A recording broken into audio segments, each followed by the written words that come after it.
6:35, we check back in now with Mike Eppel over at 680 News for the latest in business. And today, Prime Minister Trudeau set to meet with the CEO of Amazon. Yeah, it's going to be a very interesting meeting. It is a closed-door session, according to the Prime Minister's office, Tammy. But at the same time, with Amazon looking at selection for the location of its second North American headquarters and the Greater Toronto area, the only Canadian city or metropolis, if you want to call us that, on the list still.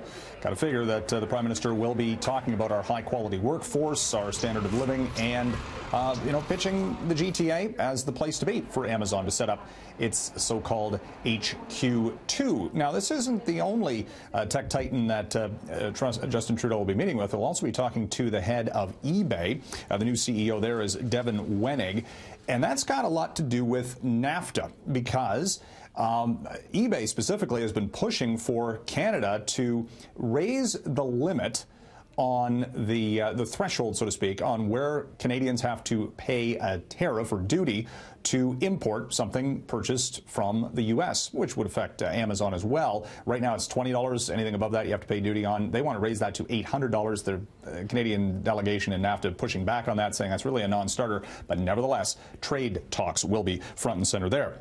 Stock markets, wild Wednesday, preceded by meltdown Monday and turnaround Tuesday. It has been a week of volatility for the North American equity markets. Yesterday, the Dow was up more than 300 points at the best level, only to close down 19 points, and the TSX was down for the 7th time in 8 days. This, as there was some good news that was sort of bad news for the equity markets. They have a tentative budget deal in place in Washington to avoid a government shutdown, which should help the U.S. economy grow, spending adding to the budget deficit, but bond yields moved higher on that, and that was a sell signal for stock markets.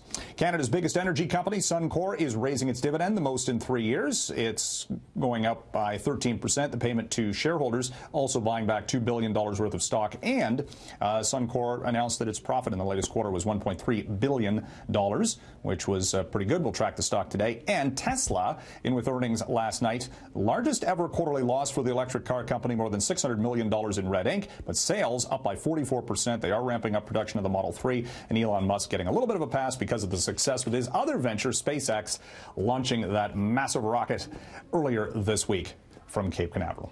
Send it back to the studio. Yeah, I think police are on the case now because apparently some guy named Starman came in, took a Tesla Roadster out for a test drive, and they haven't seen him since. Yeah. So, thank you very much.